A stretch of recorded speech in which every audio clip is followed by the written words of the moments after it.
Welcome back, everyone. You know how this goes, but if you're new, before we continue the story, pause the video and go watch the previous episodes of this series since you might get lost if you don't know what's going on. The link to the series playlist will be in the description of the video. Now with that said, let's begin. Chapter 18, Dark Tidings. The sun shines brightly down on the golden horizon as it makes its way up the western coast of Sinnoh. Dante looks at himself in a body-length mirror in his room of the yacht.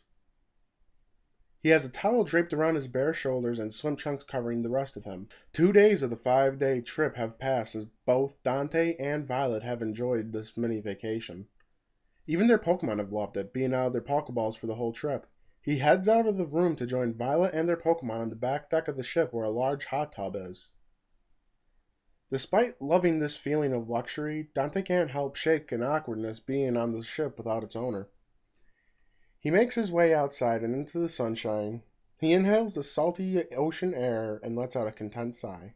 "Ah, there you are," Violet says, looking up at Dante from her position, reclining on a deck chair, taking in the sun.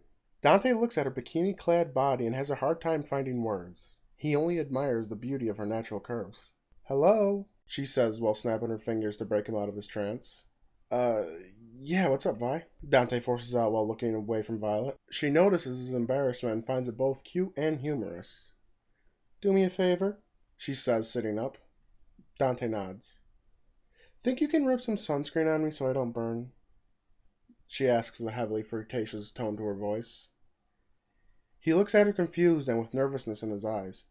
You sure?" he manages to say. "Yeah, with the way you're looking at my body, I'm sure you won't mind touching it too," she says with a wink. She turns over so she is laying on her stomach and undoes the back of her bikini. Dante slowly walks over to her and sits down in the deck chair next to her. He takes his sunscreen from the table and squeezes out a portion into his hand and begins massaging it into Violet's back. He works the shoulders, then to the lower back, and she lets out a small moan. "God, Dante, you missed your calling. You could make millions with those hands," she says with pleasure. "I've always been good with massages," he says, working the lower back again, rubbing all the sunscreen in. "I hurt my back when I was little, fooling around in the Safari Zone riding Trio. I picked up a few things when I had to have my back treated." Violet pushes herself up onto her elbows and looks over at him. "Is that when you learned to draw?" she questions. Dante nods. "How'd you know that?" "Well, you had to do something to keep you from losing your mind. Wouldn't be able to play outside like a normal kid, so I assumed that's when you picked up drawing," she says, smiling, and lays back down. "Oh, don't forget the legs. I'm pale. I burn easily."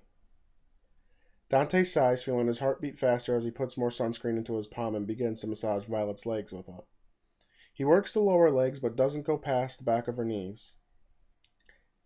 "Dante, the whole leg?" Violet looks back over at him. "This is your first time touching a girl, isn't it?" "Shut up, Vi," Dante says, forcing his trembling hands to go higher. He rubs the sunscreen into the back of her thighs, up to the bikini line covering her bottom. He works it in both legs, and once Violet is satisfied with her massage, she lets him stop. "Okay, time for the front," she says teasingly. Dante shakes his head and stands up and walks over to the hot tub where Kabutops is.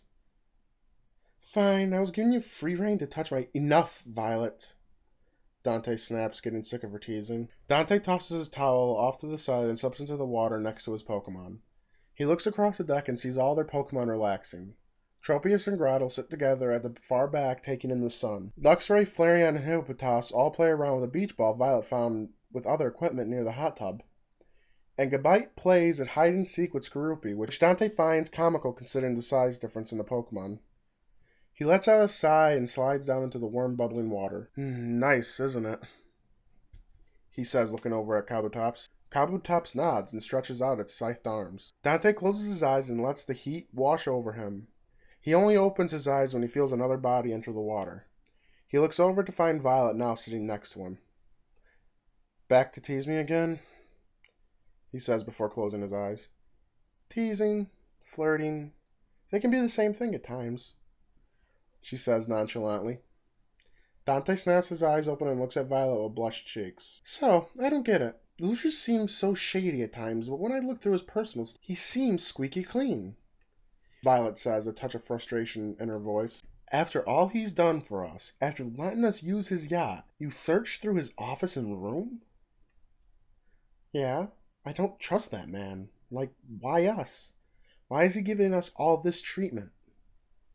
Well, our paths have crossed a bit, and maybe he's just lonely. Lonely? Violet says, giving Dante a sidelong glance. He nods. I thought about it, actually. He doesn't have anyone but his company. His family is gone. He doesn't have children. And from what I know, he is married to his work and only his work. I think he might see us as his own children. Dante, he's like 8 years older than us. He sighs. I didn't mean it literally, Vi. We are like surrogate family to him. We might be the only outside people who have shown him kindness. Dante says, pity in his voice. Still, Dante, the Horizon Company is shady. I can't just trust him the way you do. But you'll take advantage of him. Hey, it would be rude to refuse him, she says with a thin smile on her lips, again lying and hiding the truth about why she has gone along with us. The day goes on, and they go through the daily motions of being on the yacht. Lunch, then relaxing in a parlor, and that is followed by dinner. Lucia's personal 5-star chef has made them luxurious meals each day, and they are thrilled with each meal. Even their Pokémon enjoy the exotic Pokémon foods the chef prepares for them. Once they are done with dinner, the new moon is rising and filling the sky with darkness, letting the stars shine. Dante walks Violet to her room and bids her good night, and they head into their large cabins to call it a night. Grottle is the only Pokémon to join him in the room for the night, since he is used to sleeping in the same room as him. Grottle calls out to him in a way of saying goodnight and curls up under the starlit window. Dante slips under the sheet and turns to his side and falls into a deep sleep. As he falls into a dream, Dante twists and turns in pain as darkness fills the dream. He looks across the barren wasteland covered by blood-red sky. What is this? Dante asks himself in the dream. There is no response, and Dante begins walking forward following a cracked and destroyed road. He sees in the distance what used to be a city, and from the remaining skyline, Dante assumes it's the remnants of Castelia City in the Unova region. Dante shakes his head to try and wake himself up from this terrible hellscape. As he walks further down the road, bodies of dead Pokemon begin to litter the sides of the road. Some are burned, others mutilated in horrible ways. Further down the road, Dante finds human bodies lying next to the Pokemon, burned like the other bodies or horribly torn apart. This is just a dream. I need to wake up, Dante yells to himself. Dream? Far from that.